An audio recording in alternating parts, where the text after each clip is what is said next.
changer la donne. Je ne le vois pas nekkuñu ci dynamique boobu ñoom ñi ngi seen dynamique combat ak nguur gi loolu seen droit la c'est pour ñu combattre maanaam ñu am li ñu bëgg. Deuxième chose impôt ñëpp a ko war a fay. man mi travailleur dama war a fay impôt da ngay dem ci entreprise de presse ñi dàggal la yow sa impôt versé wuñu ko état. waaw loolu état reproché na leen ko de. État reproché na leen ko. Il faut qu'on apprenne à payer les impôts quand on crée une entreprise c'est pour faire de la recherche mais aussi bu jaar ci kaw état parce que boo jëlee état fayoo ko bu dee yeneen réew la dañ koy jàpp comme fraude fiscale. sa prison wala sa entreprise sa mën nañ la teg du daan yu métti. bu dee États-Unis et le chef de l'État même bi mu rencontré la presse c'est ce qu'il a dit am na benn après 31 décembre je crois bi mu am accordé interview la presse di expliquer ce problème là dañuy effectivement ñoom dañ leen waroon a sanctionner sax waxuma la effectivement il faut qu'on se dise la vérité. Deuxième chose ñun ñii liggéeykat yi est-ce que am nañu cotisation sociale parce que képp kuy travailler yéen a ngi may woo doyen. donc du ma doyen man tamit dama am ñu may woo doyen. dem nañ retraite ñu ngi retraité tôt ou tard man yéen ñun ñëpp dañuy dem retraite lu ñu mën tey mënatuñu ko ëllëg. est-ce que ñoom ñu ngi signé contrat seen travailleurs yi comme il le faut parce que gis naa ay prestations de service amul fenn ci secteur des médias on ne peut pas le journaliste ne peut pas être prestataire. il peut être pigiste mais il ne peut pas être prestataire. amul fenn ay prestations des années. du yoon ñoom ñoo ñu koy teg du état parce que ñoo bañ a signer contrat en bonne et due forme. Deuxième chose IPRES versé wuñu ko IPM wax na kenn mënul faju mais ñoom ba ñu maanaam taxaw ci ne man samay liggéeykat IPM moo gën a yomb bàyyi ma sutural ko parce que paj kenn xamul kañ ngay feebar. ndogal buy ñëw kenn xamul kañ ngay ñëw mais da nga koy soraale wuñu ko. maanaam il faut qu'on se dise il faut qu'il y ait des entreprises yoo xam ne nit boo créer entreprise créer une entreprise viable nga xam ni man lu may créer nii dana jëm kanam danaa respecter dinaa dëppoo ak yoon sama impôt danaa ko fay lu may relever sur les salaires danaa ko delloo état IPRES danaa ko kii caisse de sécurité sociale danaa ko fay IPM c'est les conditions minimales. mais est-ce que du état bi moo leen xoj aussi ba tax ñoom li ñu war a taxawu ñu am jafe-jafe pour taxawu ko parce que dafa tudd état yi fi jaar ak ni ñu daan jëflante ñoom mais daf ci teg beneen affaire nit ñi fi nekk ñoo yées. xam nga boo boolee bor boo koy dajale. di dajale. day dem ba rëy bu bëri. bu boobu boo demee sa boutique chaque jour ngay jël bu weer dee nga ne ko aw ma mu lay lebal da ngay dem yow sa salaire lii la toll. ñi dem ñu fayal la salaire bañ la fayee salaire nga ñëw nga ne léegi dama lay fay waaye. li nga ma yoral li ma la yor kii kon ni ñu koy waxaat dimbali ma ci wolof bi. alors bor bi sama salaire maanaam bor bi moo ëpp sama salaire mënuma koo fay. yow yaa dugal sa bopp kii mais bu fekkee ne yaa ngi fay ndànk-ndànk loo am di ko dugal bor du métti. moo leen dal. c'est-à-dire ils n'ont pas le Sénégalais n'a pas la culture de payer l'impôt. suñu waxee fii l'impôt sax naan dañ koy relever mais. ñun suñu impôt moo ñuy développé si on ne paie pas d'impôt kan moo ñuy fayal impôt man là il faut être intransigeant il faut que les gens paient l'impôt protection sociale foog ñu am ko gis nga ñun dañuy xeex sénégalais syndicat ci kër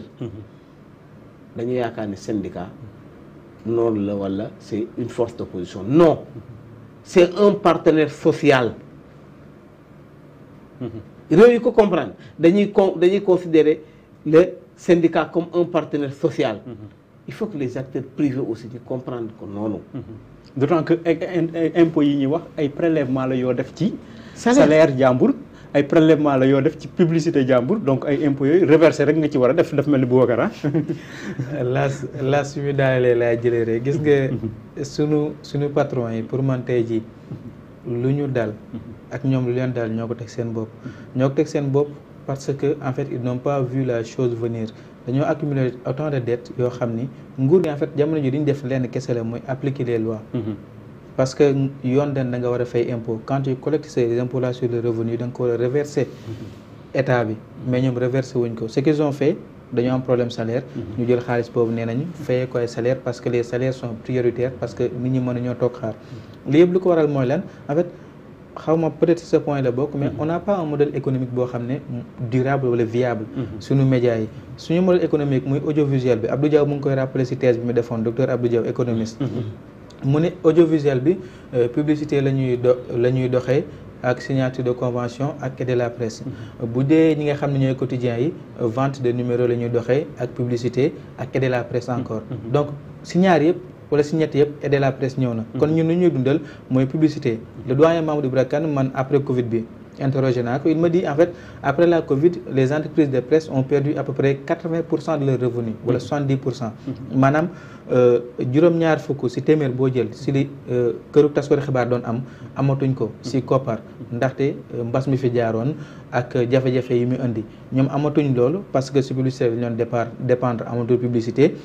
et de la presse bi bloqué nañ ko depuis quelques années état bi ñëw tamit dagg yenn convention yi nga xam ne entreprise publique ak parapublique yi amoon nañ ko ak yenn entreprise de presse yi loolu ñëpp bu ñu ko daggee nag ñoom jamono ji loolu moo asphyxié li nga xam ni mooy entreprise de presse yi et loolu man dama koy jël tegaat ko seen kaw parce que ñoom ñoo utul modèle économique boo xam ni dafay répondre à l'ère du temps Las wax na ko jamono dafay dox da nga war a dox ànd ak moom quand le monde bouge tu bouges avec mais tu ne restes pas sur place tey ji bu fekkoon am nañ modèle économique boo xam ne en fait dafay xalaat ay opportunité jëmut solution mais fi mu toll nii amul benn solution boo xam ne suñu doyen les patrons de presse indi nañ ko man de gisuma ko li ñu xaar mooy état dafa war a génn aide de la presse est-ce que aide de la presse dafa mën a fay 2 mois de salaire un Boubacar à qui tu dois 2 mois de salaire on est à peu près 150 à 200 personnes boo war a fay à peu près ku nekk 200 000 francs est-ce que aide de la presse bi ngay am dala ko mën a fayal mën a ko fay aide de la presse dafa doon loo xam ne en fait c'est temporaire c'est conjoncturel mais c'est pas structurel nekkul loo xam ne c'est dafay jëm ba faw pour une durée la ñu jox la ko nga lijjanti say besoins jënd matériel wala léegi la mais c'est pas pour payer des salaires et quand tu dépends de ça pour payer tes salaires je te dis en fait tu es voué à l'échec en fait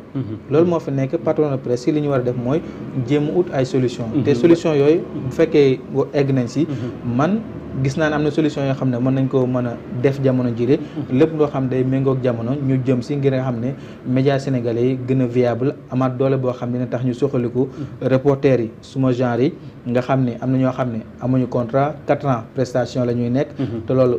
code du travail waxu ko te li tax situation boobu di perdurer sans que Las bi muy wax je voulais prendre la parole aussi on n'a pas assez d'inspecteurs de travail yoo xam ni mën nañoo dugg ci entreprise de presse bu nekk ngir vérifier ngir xool def inspection xool lan moo fa nekk ak ñan ñoo fa am contrat ak si les contrats sont signés en bonne et due forme et enregistrés à l'inspection du travail on n'a pas cet effectif là loolu nag patron de presse yi ak ñi fa nekk dañuy surfer sur ça ils font lu ñu bëgg de l'autre côté tamit ñun reporters yi am na ñoo xam ne gëmuñu suñu bopp ni ñu war a gëmee suñu bopp dañu ko doon wax souvent bu ñu nekkee ceci y a un prof qui disait il faut savoir ce que l'on vaut c'est-à-dire nit da ngay xam sa bopp tu as des compétences tu as des qualités tu ne mendies pas saraxuwoo yelwaanoo kenn sa xam-xam nga leen di jaay tu fais un travail tu fais un service on te paye après ce service là gëmal sa bopp bu fekkee fii nga nekk nii signé le contrat génne nga wut leneen baa nga demal sa bopp loolu moo tax jamono jële on voit beaucoup de freelance il y a des jeunes yoo xam ne dañuy demal seen bopp phénomène boobu li ko gën a yokk mooy parce que patron de presse yi fayatuñu médias yi fayatuñu ñu jëm dans d'autres univers adaptation la bu jeunes yi di def koo fi gis dana naan freelance la ça veut dire qu'en fait freelance mooy chômeur journaliste ça veut dire nekk ma fenn su ma liggéey bopp laay def bu ma amee dara ma dóor su ma amul dara ma toog loolu moo fa nekk et puis loolu sax defe naa moo indi la prolifération des chaînes YouTube yi nga xam ne moom la ñu créé c'est ça les points comme point sn yoo xam ni information bi fu ne lay jógee mais am na loo tudd Boubacar tudd ko muy aide à la presse bi mu nekk loo xam ne itam moom la ñu poñee patronat bi ba sax ñu nekk ci jamono ji di wax ne dañ koy suspendre yow lan mooy sa jàngat lan mooy sa position simpliste par rapport à l'aide à la presse. gis nga aide à la presse état amul benn droit suspendre ko